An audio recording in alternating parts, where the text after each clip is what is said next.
Assalamualaikum sahabat cerita. Seorang nenek tua bernama Nasiroh yang hidup sederhana sebagai penjual buah-buahan di pasar tradisional menjadi korban fitnah keji. Ia dituduh sebagai pelaku pengoplosan minyak goreng yang merugikan negara hingga 1 kuadriliun rupiah. Oknum polisi yang korup menganiaya dan menahannya tanpa bukti jelas. Namun, perjuangan Nasiroh dan dukungan masyarakat mengungkap kebenaran yang sesungguhnya. Sebelum cerita ini dimulai, saya sarankan untuk menuliskan sholawat serta salam yang kita tujukan kepada Nabi Muhammad SAW agar kelak sholawat ini bisa menjadi saksi kita untuk mendapatkan syafaat di akhirat. Like dan subscribe di channel ini sangat membantu dakwah Islam, dan semoga menjadi amal jariah untuk kita semua. Saya doakan Anda sehat, panjang umur, dilancarkan rizkinya, dan yang terpenting dimudahkan segala urusannya. Amin.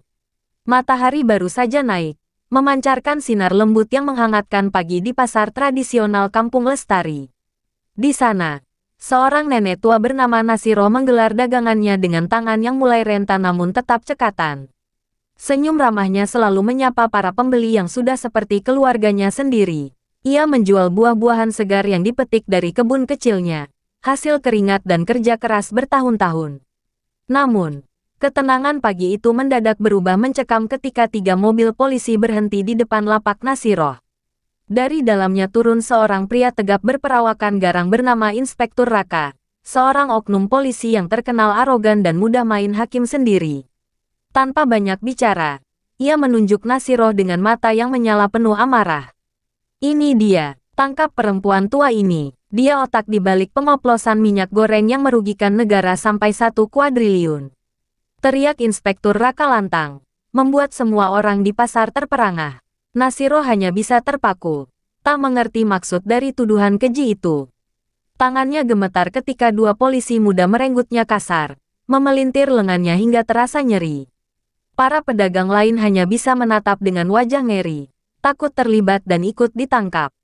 Pak polisi, saya tidak mengerti. Saya hanya penjual buah-buahan biasa. Mana mungkin saya terlibat dalam pengoplosan minyak goreng," ucap Nasiroh dengan suara parau. Air matanya mulai menetes. Namun, kata-katanya hanya dianggap angin lalu. Inspektur Raka menamparkan wajah Nasiroh hingga tubuh tuanya terhuyung. "Jangan pura-pura bodoh, Nenek. Kami punya bukti kuat. Kalau kau tak mengaku, jangan harap bisa selamat," bentaknya penuh kemarahan. Tubuh Nasiroh terkulai lemah di tanah. Darah mengalir dari sudut bibirnya. Hatinya pedih bukan karena rasa sakit yang ia derita, melainkan karena fitnah yang begitu keji dilemparkan kepadanya. Apa salahnya sampai ia diperlakukan seperti ini? Jeritannya menggema di tengah keramaian yang tiba-tiba berubah menjadi sunyi. Namun, tak seorang pun yang berani mendekat untuk menolong. Semua terdiam, dibungkam oleh ketakutan terhadap seragam yang dianggap berkuasa. "Bawa dia ke kantor, biar tahu rasa kalau main-main dengan hukum," perintah Inspektur Raka dengan nada dingin. Nasiroh diseret seperti penjahat besar, tak diberi kesempatan sedikit pun untuk membela diri. Di balik jeruji mobil yang bergerak cepat meninggalkan pasar, Nasiroh hanya bisa menangis. Kepedihan menggerogoti hatinya. Ia tahu, cobaan besar ini telah datang. Namun, ia tak mengerti mengapa Tuhan mengujinya dengan cara yang begitu kejam. Dingin dan lembab, begitulah suasana ruang tahanan sempit yang kini menjadi tempat tinggal baru bagi Nasiroh. Dindingnya berlumut dan baunya menguar menusuk hidung. Tubuhnya yang lemah menggigil, bukan hanya karena hawa dingin yang menyelusup ke tulang, tapi juga karena ketakutan dan kepedihan yang menghujam perasaannya. Sejak dibawa paksa ke kantor polisi, Nasiroh tidak diberi kesempatan untuk bicara. Setiap kali ia mencoba menjelaskan bahwa dirinya hanyalah seorang penjual buah-buahan, pukulan dan makian menjadi jawaban. Inspektur Raka tak segan menggunakan kekerasan untuk memaksanya mengaku, meski tak ada satupun pengakuan yang keluar dari bibir renta itu. Malam hari, ketika suasana mulai sepi dan petugas jaga tertidur di meja depan, Nasiroh duduk terpekur di sudut selnya. Pikirannya melayang mengingat cucunya, Arif, yang masih kecil dan selalu menunggunya pulang membawa sisa buah yang tidak terjual. Anak yatim itu sangat bergantung padanya setelah kedua orang tuanya meninggal dalam kecelakaan beberapa tahun lalu. Ya Allah, apa yang harus kulakukan? Bagaimana nasib Arif jika aku terus dikurung di sini? Rinti Nasiroh dengan suara lirih. Matanya berkaca-kaca. Hatinya dilanda kekhawatiran yang tiada habisnya. Di tengah kegalauannya, pintu sel terbuka. Inspektur Raka muncul dengan tatapan buasnya. Kali ini, ia membawa selembar kertas berisi pernyataan yang harus ditandatangani oleh Nasiroh. Kalau kau ingin cepat bebas, tinggal tanda tangani surat ini. Akui kalau kau memang pelaku pengoplos minyak goreng. Mudah, kan? Kata Raka. Senyumnya mengerikan. Nasiroh menggeleng dengan tegas meskipun tubuhnya gemetar. Saya tidak bersalah, Pak. Demi Allah, saya tidak tahu apa-apa soal itu. Jawabannya lemah namun penuh keyakinan. Dasar keras kepala. Inspektur Raka melemparkan kertas itu ke wajah Nasiroh. Tangan kasarnya meraih kerah baju Nasiroh dan menariknya hingga nyaris tercekik. Kau pikir aku main-main? Kalau kau tak mau mengaku, kau akan membusuk di sini. Tak ada yang akan menyelamatkanmu. Bentak Raka dengan penuh kemarahan. Air mata Nasiroh kembali mengalir. Tapi bukan karena takut pada ancaman itu. Hatinya terluka karena ketidakadilan yang begitu nyata. Apa daya seorang nenek tua sepertinya melawan kekuasaan yang disalahgunakan oleh orang-orang seperti Inspektur Raka. Namun, di balik kelemahannya, ada kekuatan yang tetap teguh. Ia tak akan mengaku atas kejahatan yang tidak pernah dilakukannya. Baginya, kejujuran adalah harta terakhir yang masih ia miliki. Jika kau masih bersikeras, aku akan pastikan kau akan menyesal. Akan kubuat hidupmu lebih buruk daripada neraka. Seru Raka sebelum akhirnya meninggalkan ruangan dengan langkah kasar, membanting pintu sel yang berderak keras. Dalam kegelapan malam, Nasiroh terisak sendirian. Tak ada yang tahu penderitaan yang ia alami. Tak ada yang peduli akan ketidakadilan yang menimpanya. Namun, jauh di dalam hatinya, ia masih berharap akan datangnya keajaiban yang menyelamatkannya dari penderitaan ini. Sudah seminggu Nasiroh terkurung di balik jeruji besi tanpa kepastian. Tubuhnya semakin lemah, memar-memar di wajah dan lengannya masih terlihat jelas akibat kekerasan yang diterimanya dari Inspektur Raka. Nafsu makan menghilang. Hanya air mata yang selalu menemani setiap malam yang dingin dan sunyi. Namun, di balik derita yang menimpanya, Nasiroh tak pernah berhenti berdoa. Setiap kali ia menghadap kiblat di sudut sel, mulutnya terus berbisik lirih, memohon pertolongan dari Yang Maha Kuasa. Hatinya menolak untuk mengakui kejahatan yang tak pernah ia lakukan, meski ancaman terus menghantuinya. Di luar sana, Arif kecil menunggu dengan perut kosong dan hati penuh kecemasan. Bocah 7 tahun itu tak mengerti mengapa neneknya tak kunjung pulang. Berhari-hari ia duduk di depan gubuk reyotnya menatap jalan yang biasanya dilalui Nasiroh sepulang dari pasar. Namun yang ditunggu tak pernah datang. Suatu siang yang terik, seorang lelaki bernama Pak Darman, tetangga sekaligus sahabat lama Nasiroh, mendengar kabar mengerikan tentang penangkapan Nasiroh. Ia tak percaya sama sekali bahwa wanita tua yang selalu jujur itu terlibat dalam kejahatan sebesar pengoplosan minyak goreng. Dengan hati gelisah, Pak Darman memberanikan diri untuk mengunjungi kantor polisi. Namun, apa yang ia temui hanyalah penolakan dan ancaman. Inspektur Raka dengan kasar mengusirnya, bahkan mengancam akan memenjarakannya jika terus mencampuri urusan yang bukan miliknya. Pak Darman pulang dengan hati remuk, tapi tekadnya belum padam. Ia tahu sesuatu yang sangat salah sedang terjadi. Di ruang tahanan, Nasiroh terbaring lemah di lantai dingin. Tubuhnya terasa semakin ringkih, namun pikirannya terus mengingat Arif. Bagaimana nasib cucuku sekarang? Apakah dia sudah makan? Apakah dia baik-baik saja? Tanya Nasiroh dalam hati sambil menggigit bibirnya untuk menahan tangis. Suatu malam, ketika suasana kantor polisi lengang, seorang polisi muda bernama Andi mendekati sel Nasiroh. Wajahnya tampak gelisah, seperti seseorang yang tengah melawan batinnya sendiri. Nek, apa benar yang mereka katakan? Apa benar nenek terlibat dalam pengoplosan minyak goreng itu? Tanyanya dengan suara rendah. Nasiroh menatap Andi dengan mata yang berkaca-kaca. Demi Allah, nak, saya tidak tahu apa-apa soal minyak goreng itu. Saya hanya penjual buah yang mencari nafkah untuk cucu saya yang masih kecil. Jawab Nasiroh. Suaranya serak namun penuh kejujuran. Andi terdiam. Kata-kata itu begitu jujur dan tulus. Tak ada sedikit pun kebohongan dalam sorot mata Nasiroh. Sebagai polisi baru, Andi tahu ada yang salah dalam kasus ini, tapi ia terikat oleh perintah Inspektur Raka yang berkuasa. Nek, aku akan mencoba membantu. Aku tak bisa janji, tapi aku akan mencari tahu apa yang sebenarnya terjadi. Tolong bertahanlah, bisik Andi sebelum melangkah pergi dengan hati yang berat. Kepergian Andi meninggalkan setitik harapan dalam hati Nasiroh. Meskipun samar, namun ia percaya bahwa keadilan akan datang. Namun, seberapa lama lagi ia harus bertahan? Dan apakah Andi benar-benar dapat membantu mengungkap kebenaran yang tersembunyi? Malam itu, Andi tak dapat memejamkan mata. Wajah Nasiroh yang penuh luka dan tangisnya yang tertahan terus terbayang dalam benaknya. Nurani Andi memberontak. Ia tahu, ini bukanlah tugas yang seharusnya dilakukan oleh seorang penegak hukum. Menyiksa seseorang yang tidak bersalah adalah pengkhianatan terhadap sumpahnya sebagai polisi. Pagi harinya, Andi mulai menyelidiki kasus ini dengan diam-diam. Ia mencari tahu dari mana sebenarnya tuduhan terhadap Nasiroh bermula. Namun, semua berkas dan laporan yang diberikan Inspektur Raka seakan sudah disusun rapi untuk menguatkan tuduhan palsu itu. Sambil menahan amarah, Andi memutuskan untuk mengunjungi pasar tempat Nasiroh biasa berjualan. Ia bertanya kepada para pedagang yang mengenal Nasiroh. Jawabannya sama. Mereka semua menganggap Nasiroh sebagai wanita tua yang baik dan jujur. Tak mungkin melakukan kejahatan sebesar itu.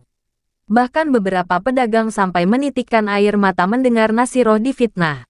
Kecurigaan Andi semakin menguat. Ia tahu bahwa ada sesuatu yang sangat salah.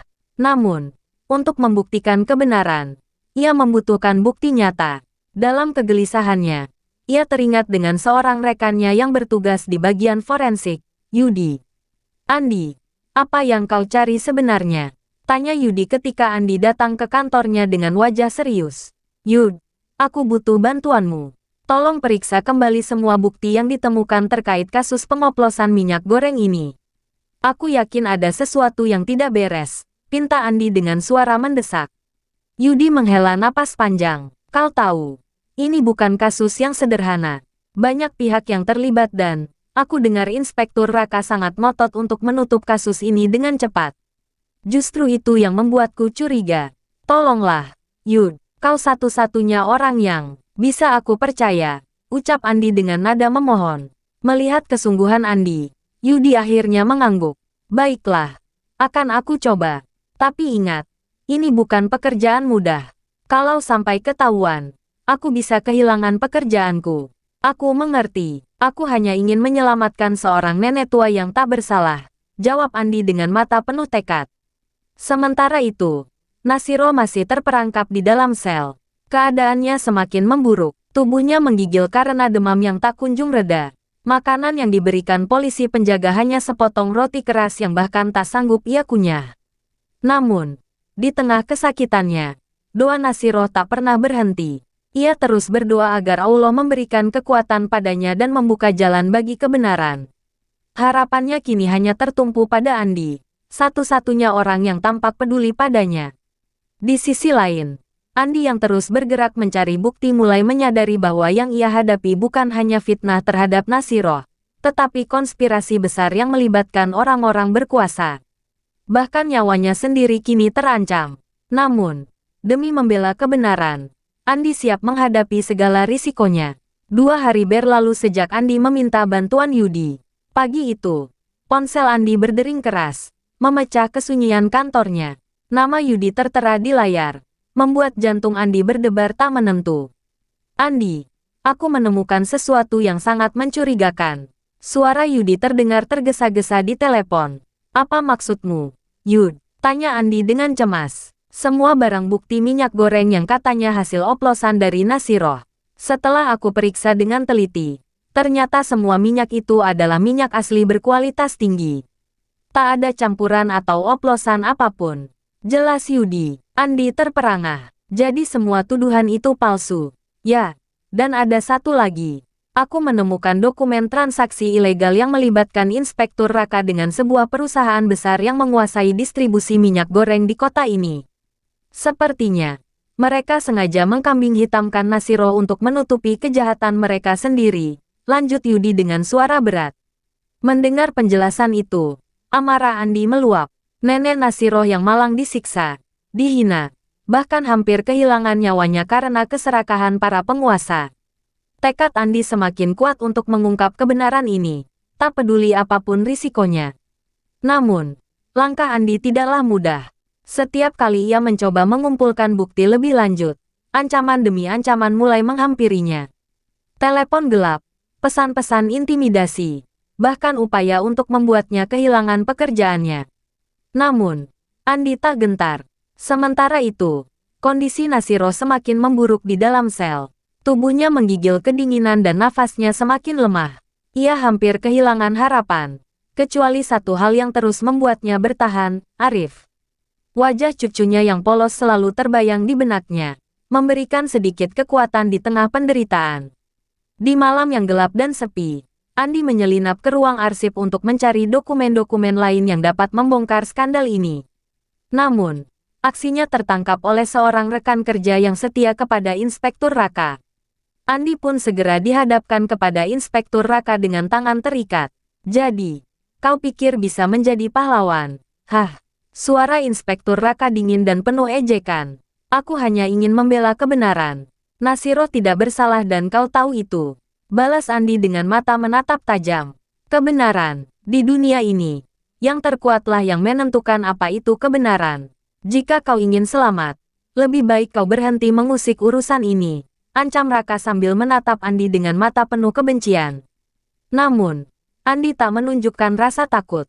Aku tidak akan berhenti, meskipun kau mengancamku atau bahkan membunuhku. Aku akan tetap mencari keadilan untuk Nasiroh. Inspektur Raka tersenyum sinis. Kalau begitu, kau tak akan pernah melihat dunia luar lagi, Andi. Saat itu juga, Andi diseret ke dalam sebuah ruangan gelap di bawah kantor polisi. Ia dipenjara tanpa prosedur resmi, dianggap hilang begitu saja oleh para rekan-rekannya. Namun, di dalam kegelapan itu, Andi tak pernah berhenti memikirkan cara untuk mengungkap kebenaran. Di dalam ruang gelap tanpa jendela itu, Andi hanya bisa merasakan dingin yang menusuk tulang. Tangannya terikat di belakang, sementara tubuhnya mulai lemah karena tak ada makanan yang layak. Namun, di balik penderitaan itu, tekad Andi semakin menguat. Ia tahu bahwa nyawa Nasiroh berada di ujung tanduk jika ia tidak segera bertindak. Beberapa hari kemudian, Yudi merasa gelisah karena Andi tak kunjung memberikan kabar. Pikirannya tak henti-henti dibayangi kemungkinan terburuk. Dengan keberanian yang tersisa, Yudi menyelinap masuk ke kantor polisi pada malam hari untuk mencari Andi. Namun, yang ia temukan justru hal mengerikan. Nama Andi dihapus dari semua daftar tugas, seakan keberadaannya telah dihapuskan dari dunia ini. Tak menyerah, Yudi mencoba menghubungi berbagai pihak, namun semua pintu tertutup rapat. Hingga akhirnya ia menemukan seorang jurnalis muda bernama Rina yang dikenal kritis terhadap kasus-kasus korupsi di kepolisian. Yudi memberanikan diri mengungkapkan semua bukti yang ia miliki, termasuk keterlibatan Inspektur Raka dan tuduhan palsu terhadap Nasiroh. Kau sadar ini bisa membuat kita berdua kehilangan nyawa, kan? Ucap Rina dengan suara bergetar setelah melihat bukti-bukti yang diberikan Yudi. Aku tahu, tapi ini soal keadilan. Kalau kita hanya diam, tidak ada yang akan berubah, jawab Yudi dengan mata tajam. Rina mengangguk. Baiklah, kita harus bekerja cepat. Aku akan menghubungi jaringan media nasional. Jika kita bisa mempublikasikan ini dengan cepat, mungkin kita bisa mengalahkan mereka. Sementara itu, di dalam ruang penyekapan, Andi mulai merencanakan pelariannya. Dengan sisa-sisa kekuatan yang ia miliki, ia berhasil melepaskan ikatan di tangannya. Namun, tubuhnya sudah sangat lemah. Dengan terlatih-tatih, Andi mencari jalan keluar. Ketika penjaga datang membawa makanan, Andi menyergapnya dengan kekuatan terakhir yang ia miliki, lalu kabur melalui pintu belakang. Di luar, hujan turun deras. Andi berlari sekuat tenaga meskipun tubuhnya nyaris roboh. Udara malam yang dingin menambah penderitaannya, tetapi ia tidak berhenti. Ia tahu, jika ia tertangkap lagi, maka nyawanya benar-benar tamat. Di saat yang sama, Rina dan Yudi telah berhasil menyebarluaskan berita tentang kasus ini. Media nasional memberitakan bagaimana seorang nenek penjual buah menjadi korban fitnah keji demi menutupi skandal besar pengoplosan minyak goreng yang melibatkan para penguasa. Berita itu menyebar dengan cepat. Masyarakat marah dan menuntut keadilan untuk Naziroh. Desakan demi desakan mulai mengalir dari berbagai pihak, membuat Inspektur Raka dan jaringannya mulai ketakutan. Andi yang masih terhuyung-huyung di jalan, akhirnya bertemu dengan Yudi dan Rina yang sengaja mencarinya. Melihat kondisi Andi yang memprihatinkan, Yudi terkejut. "Andi, ya Allah, kau masih hidup," seru Yudi sambil menahan air mata. "Tidak ada waktu untuk menangis. Kita harus segera menyelamatkan Naziroh," ucap Andi dengan suara serak. "Kau benar, tapi kau perlu beristirahat dulu," jawab Rina sambil menyiapkan mobil untuk membawa Andi ke tempat yang aman. Namun, Andi tahu bahwa waktunya tidak banyak. Jika ia tidak segera bergerak, mungkin Naziroh akan menemui ajalnya. Di sebuah rumah aman yang disediakan Rina, Andi memulihkan kondisinya selama beberapa hari. Tubuhnya yang lemah perlahan mulai mendapatkan kekuatannya kembali. Namun, pikirannya terus dihantui oleh bayangan Naziroh yang meringkuk tak berdaya di balik jeruji besi. Sementara itu, Rina dan Yudi tak tinggal diam. Mereka menggalang dukungan dari berbagai media independen dan lembaga swadaya masyarakat. Berita tentang penyiksaan Naziroh dan hilangnya Andi semakin membesar. Dukungan publik mengalir deras, menuntut keadilan ditegakkan. "Andi, ini saatnya kita bergerak," ucap Rina ketika melihat kondisi Andi mulai membaik. "Kita harus membawa bukti ini ke pihak yang lebih tinggi. Kalau perlu, langsung ke istana. Tapi bagaimana caranya? Inspektur Raka pasti mengerahkan anak buahnya untuk mencari kita," jawab Andi. Suaranya masih sedikit serak. "Kita akan bergerak diam-diam. Jangan sampai mereka tahu rencana kita," sahut Yudi mantap.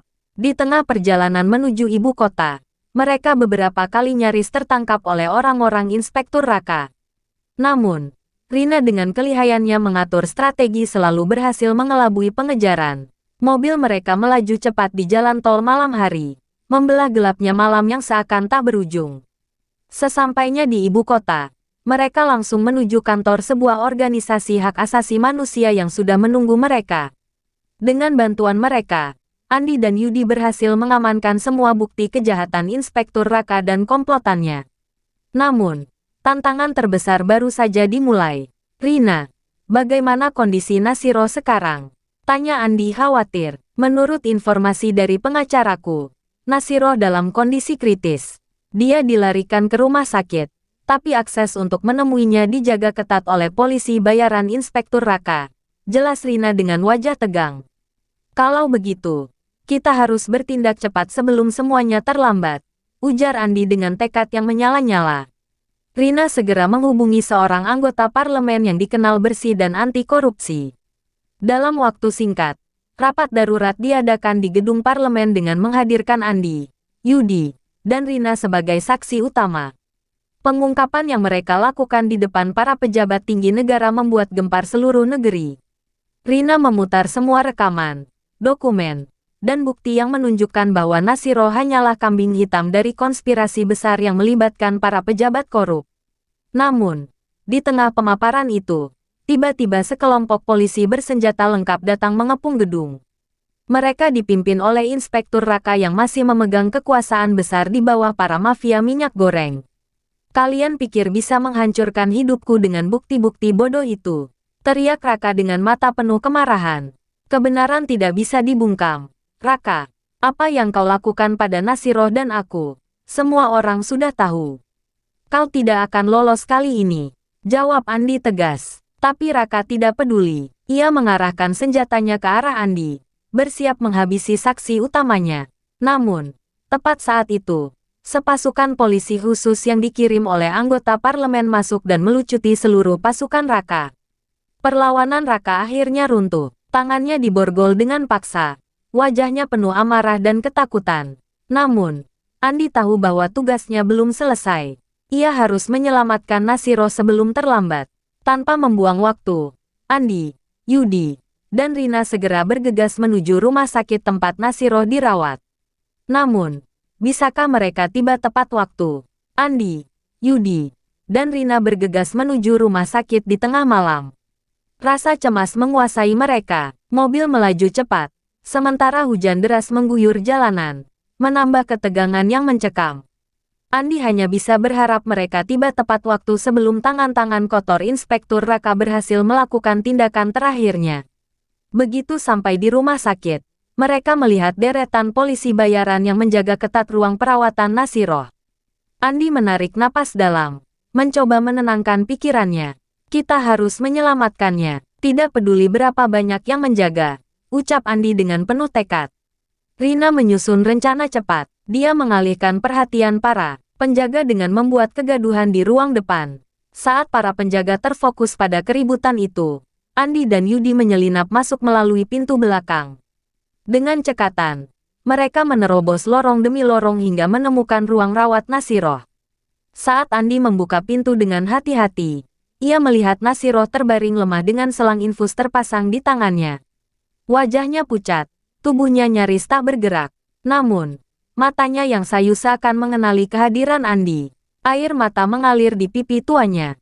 "Nek, ini aku, Andi. Aku di sini untuk menyelamatkanmu," bisik Andi dengan suara serak. Nasiroh berusaha menggerakkan bibirnya yang kering.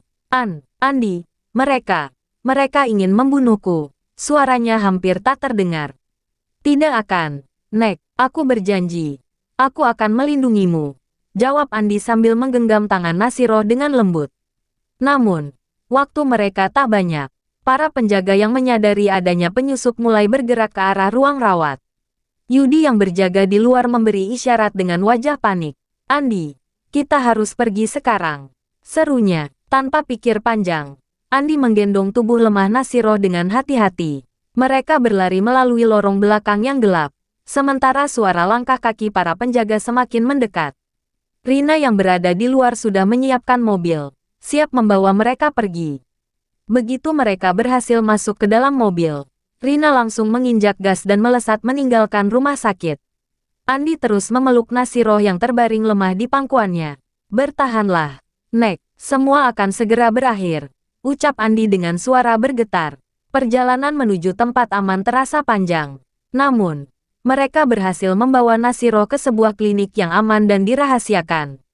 Dengan perawatan yang lebih manusiawi, kondisi Nasiroh perlahan mulai membaik. Beberapa minggu kemudian, kasus yang melibatkan Inspektur Raka dan jaringan pengoplos minyak goreng akhirnya terbongkar sepenuhnya. Media tak henti-hentinya menyoroti kasus tersebut, menuntut agar keadilan benar-benar ditegakkan. Inspektur Raka dan para pejabat korup lainnya dijatuhi hukuman berat. Di sebuah ruangan yang tenang, Nasiroh kini duduk di kursi roda sambil menikmati cahaya matahari pagi. Wajahnya yang dulu pucat kini tampak lebih segar. Di sisinya, Andi dan Yudi tersenyum penuh haru. "Terima kasih, Nak Andi. Terima kasih sudah menyelamatkan nenek," ucap Nasiroh dengan mata berkaca-kaca. "Bukan cuma aku, Nek. Tanpa bantuan Yudi dan Rina, mungkin aku sudah mati. Yang penting sekarang nenek sudah aman," jawab Andi dengan senyum hangat. Rina yang ikut duduk di samping mereka tersenyum lega. Ini semua bukan cuma soal menyelamatkan satu orang, tapi soal menyuarakan kebenaran yang selama ini dibungkam. Andi mengangguk setuju. "Benar, semoga setelah ini, tak ada lagi orang kecil seperti nenek yang menjadi korban ketidakadilan."